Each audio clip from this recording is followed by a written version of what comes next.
말씀은 구약성경 에스라서 6장 19절부터 22절 말씀입니다. 구약성경 에스라서 6장 19절부터 22절 말씀, 구약성경 719쪽입니다. 에스라서 6장 19절부터 22절까지 있는 말씀을 우리 같이 한 목소리로 합독하도록 하겠습니다. 같이 봅니다. 사로잡혔던 자들의 자손이 첫째 달 14일에 유월절을 지키되 제사장들과 레위 사람들이 일제히 몸을 정결하게 하여 다 정결함에 사로잡혔던 자들의 모든 자손과 자기 형제 제사장들과 자기를 위하여 유월절 양을 잡고 사로잡았다가 돌아온 이스라엘 자손과 자기 땅에 사는 이방 사람의 더러운 것으로부터 스스로를 구별한 모든 이스라엘 사람들에게 소교하여 이스라엘의 하나님 여호와를 찾는 자들이 다 먹고 즐거움으로 이랫동안 무교절을 지켰으니 이는 여호와께서 그들을 즐겁게 하시고 또 아수르 왕의 마음을 그들에게로 돌려 이스라엘의 하나님이신 하나님의 성전 건축하는 손을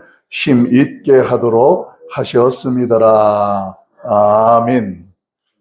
새로운 시작의 주인공, 오늘 기록된 말씀을 중심으로 해서 새로운 시작의 주인공이라는 제목으로 말씀을 잠깐 묵상하고 기도하려고 합니다.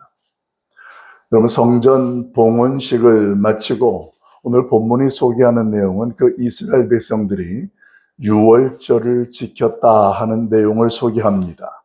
이 유월절 절기라는 것은 우리가 아는 것처럼 유대인들에게 있어서는 매우 의미가 있고 중요한 절기 중에 하나입니다.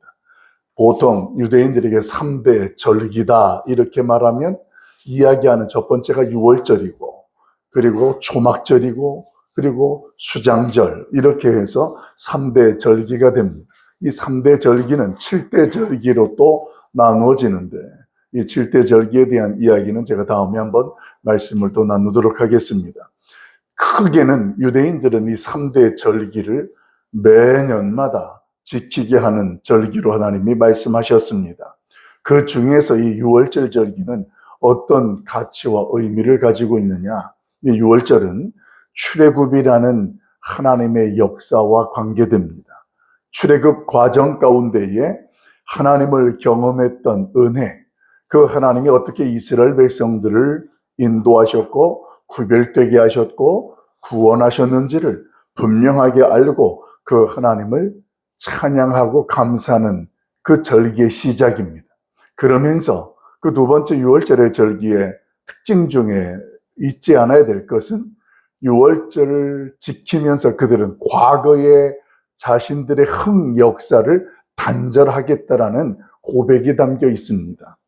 모두가 다 죽을 수밖에 없는 그런 현실 가운데에 특별하게 은혜를 입어서 생명을 보존받고 구원받았다라는 은혜를 기억하고 자신들의 지난날의 어떤 과거의 무엇들을 다 단절하고 이제는 새 시대를 살아가겠다라는, 그리고 새 시대를 시작하는 영적인 고백을 드리는 절기, 이게 바로 유월절입니다.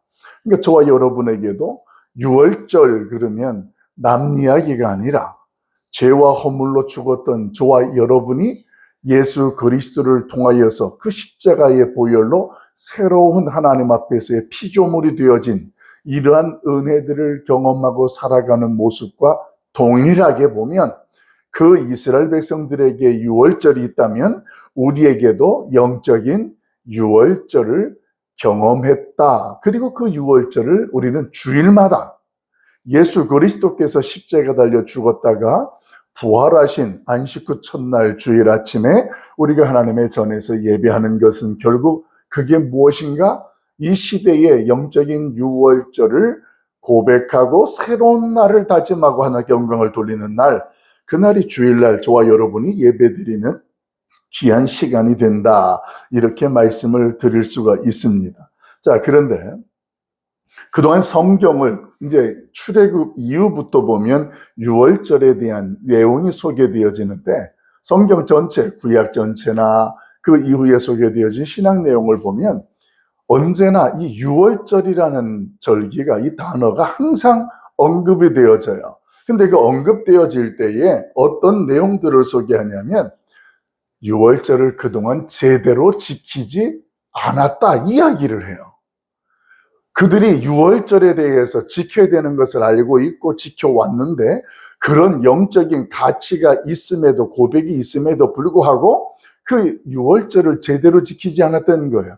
그래서 우리가 열왕기서나 이 역대기서를 보면 왕들에 대한 이야기를 하는데 그 왕들 가운데에 하나님의 뜻을 이루고 순종하는 왕들이 소개되어지면서 연결되어지는 하나가 나와요. 그게 뭐냐면 그 왕이 하나님의 뜻을 따라서 유월절을 준수하였더라 이렇게 이야기를 해요.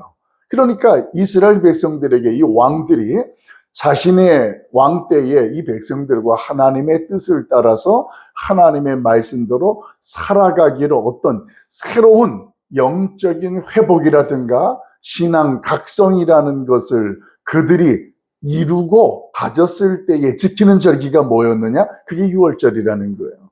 그러니까 왕들이 백성들에게 명하죠. 이제 너희는 유월절을 지키기 위해서 이제부터 이렇게 하라. 그래서 자신들이 가지고 있던 것들을 버리게 하고 끊게 하고 이제 하나님 앞에서 하나님의 말씀대로 그 유월절을 지키게 하는 것.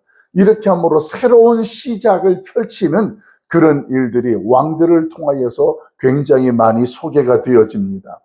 자, 이렇게 해서 이스라엘 백성들에게 새로운 시작, 새로운 뭔가의 결단 이렇게 되어지면 언급되는 게 바로 유월절이었다.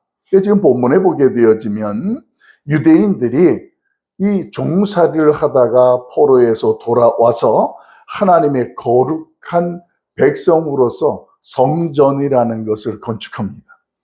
이 성전을 건축한다라는 것도 정체성의 회복이다 이런 말씀을 드렸는데 그것과 함께 오늘 그들은 영적으로 하나님 앞에서 우리가 어떤 존재냐, 우리들이 누구들이냐 그런 분명한 은혜 입은 자의 모습을 고백하면서 오늘 성경 속에서 유월절을 지켰다는 내용으로 소개됩니다. 우리 19절부터 21절까지 있는 내용을 한 번 더 읽어보도록 합니다. 19절부터 21절까지 같이 봐요. 시작.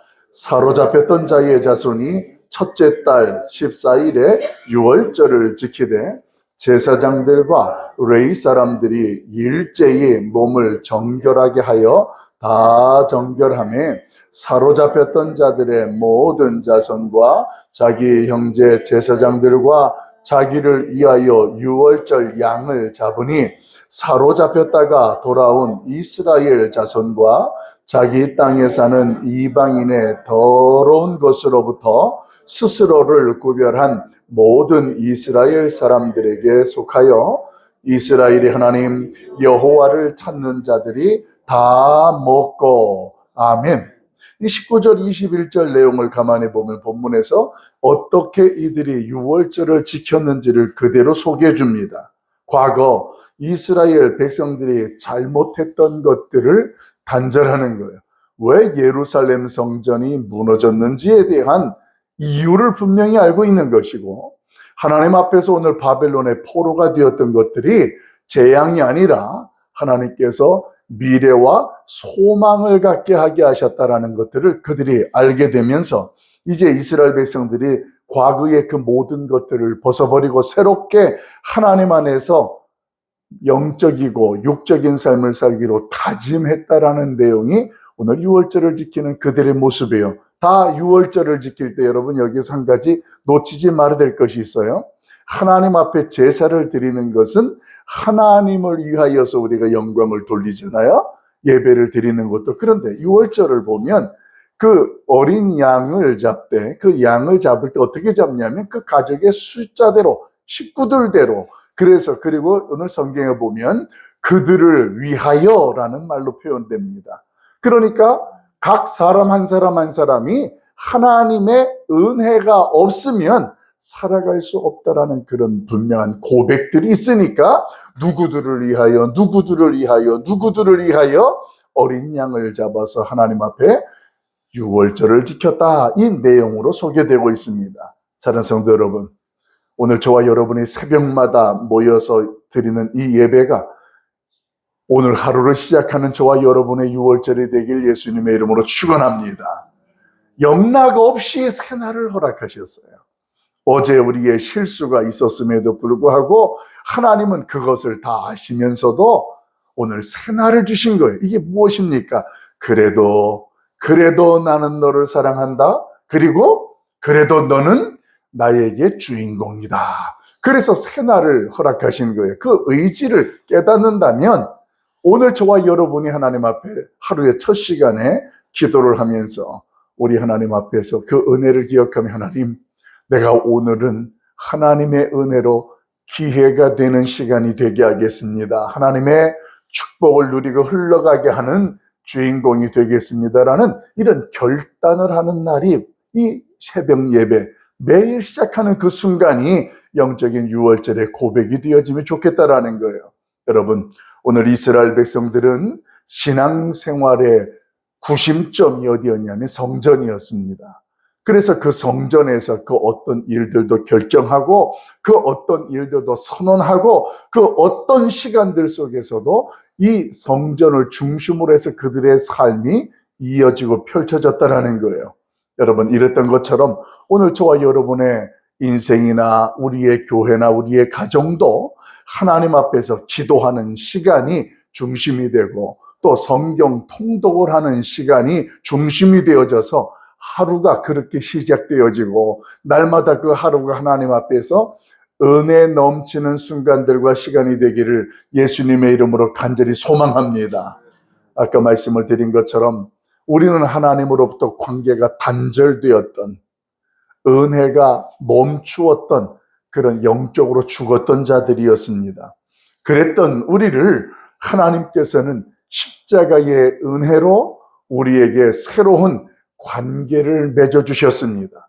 이제는 하나님을 아버지라고 고백하도록 하나님의 은혜를 주셨고, 그리고 우리로 하여금 하나님 앞에서 특별하게 이제는 죄와 허물에서 죽었던 자가 아니라 새로운 피조물로서 하나님 앞에 하나님의 자녀로 서겠다라는 거예요.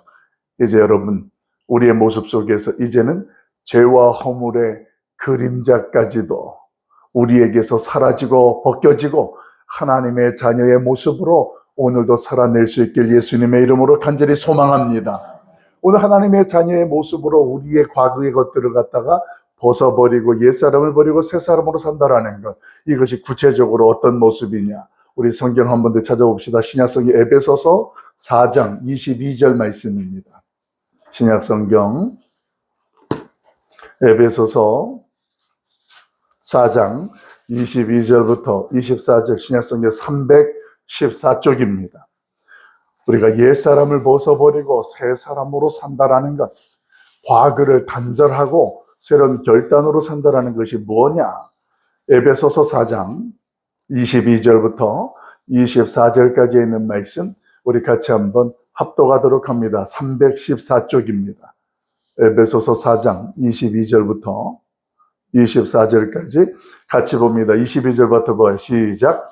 너희는 유혹의 욕심을 따라 썩어져가는 구습을 따르는 옛사람을 벗어버리고 오직 너희의 심령이 새롭게 되어 하나님을 따라 의와 진리의 거룩함으로 지으심을 받은 새 사람을 입으라. 아멘. 이 에베소서에 있는 4장에 있는 내용의 핵심은 이렇습니다. 내가 예수 그리스도를 믿고 하나님의 자녀가 되고 매일매일 어떤 영적인 유월절을 경험한 주인공으로 서 있다고 하지만 우리의 인생과 삶의 현장 속에 어떤 일들이 일어나느냐? 세상에 유혹이라는 것이 반드시 찾아온다라는 이야기를 해줍니다. 내가 거듭나면 하나님 앞에서 새로운 피조물이 되어지고 유월절의 은혜를 경험하면 우리 안에 이제 모든 것들이 다 일사천리 만사 형통이 돼야 되는데 그게 아니라는 거예요. 오히려 하나님 앞에서 우리가 은혜를 경험하고 십자가의 보혈의 능력을 입으면 우리는 사탄의 VIP가 돼요. 주목받는 주인공이 되는 거예요. 그래서 우리를 마치 산길차를 찾는 것처럼 두루두루 다니면서 너가 오늘 어떤가 보자. 작은 일에도 어떻게 반응하는가. 이런 것들로 유혹을, 이게 세상의 욕심이라는 유혹을 통하여서 우리로 하여금 넘어뜨리려고 하고 우리로 하여금 그 자리를 벗어나게 하려고 하는데, 여기서 우리를 유혹을 하는 이 욕심이라는 그 자체가 어떤 것을 이야기하냐면 나에게 있어서 가장 익숙한 것, 저와 여러분이 가장 잘하는 것, 좋아하는 것, 익숙한 것들로 오늘 사단은 우리에게 유혹을 하고 있다는 것입니다. 그렇게 유혹하면서 저와 여러분으로 하여금 가장 익숙한 것 속에서 점진적으로 타협하게 만드는 거예요. 하나님 앞에서 우리로 하여금 이 정도는 괜찮아. 이게 이제 옛사람이 가지고 익숙했던 그러한 것들로부터 우리를 다시 한번 넘어뜨리게 하려고 하는 그런 일들입니다. 여러분, 이제 이런 것들에 대해서 분별하는 게 중요한 거예요. 이건 하나님께서 우리로 하여금 새로운 정체성을 주신 것에 대해서 다시 한번 회복시키고 다시 한번 하나님의 백성으로 서게 하는 일을 방해하는 사단의 계략이다. 이렇게 깨달아지면서 오늘도 우리의 영적인 유월절이 멈추지 않도록 그 유월절을 이어나가는 우리의 모습들이 될 수 있길 예수님의 이름으로 간절히 축원합니다. 이렇게 하나님의 거룩함으로 구별된 새 사람, 그 새 사람으로 살아가는 모습을 그리스도인이다. 이렇게 말합니다. 오늘 유대인들에게 있어서 오늘 유혹과 시련이 그들에게도 있었습니다. 오늘 무엇보다도 그들에게는 어떤 것들이 있었느냐 하면 성전을 건축할 때에 방해하는 요소들이 있었습니다. 힘든 일들과 기간들이 있었습니다. 그런 유혹과 시련이 있었지만 그들은 성전 건축을 마쳤습니다. 그리고 봉헌식까지 드렸습니다. 유월절에 그런 잔치를 치르는 그들의 모습이 어땠을까요? 그럼에도 불구하고 우리는 하나님 앞에서 선민으로서 성전을 완성하고 봉헌식도 하고 속죄제도 드리고 유월절을 지키고 그들 안에는 세상 앞에 헤아릴 수 없는 즐거움이 있는 거예요. 기쁨이 있는 거예요.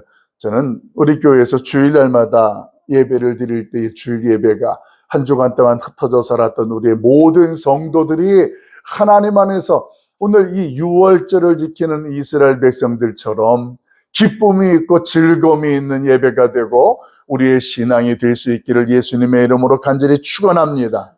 사랑하는 성도 여러분, 한파 가운데에서도 하나님은 영락없이 새로운 시작을 우리에게 펼쳐셨습니다. 하나님이 이렇게 시작하셨다면 그 시작을 이제 여러분 이제 말씀으로 출발하는 거예요. 어떤 분이 그래요. 목사님 새벽기도 딱 끝나고 그때 성경책 읽으니까 너무 좋아요. 맞아요. 성경책을 그때 읽으면 안 밀려요. 우리 아이들이 학교 끝나고 오면 숙제부터 해라. 우리 부모님들이 다 그러시잖아요. 왜냐하면 이게 밀리면 계속 밀리니까. 근데 그 시간에 성경책을 탁 펼쳐놓고 읽으면 더 성경책이 더 쏙쏙쏙쏙 잘 들어와요. 그러니까 여러분들, 우리 하나님 앞에서 하루의 시작, 하나님께서 시작하신 날, 우리가 유월절에 지난날 어제의 구습들을 단절하고 벗어버리고 새로운 시작을 펼치시는 하나님의 말씀 앞에 그 말씀을 붙잡고 순종함으로 나아갈 때 큰 기쁨을 누리는 복된 날 우리 모두가 될 수 있기를 예수님의 이름으로 간절히 축원합니다. 기도하겠습니다.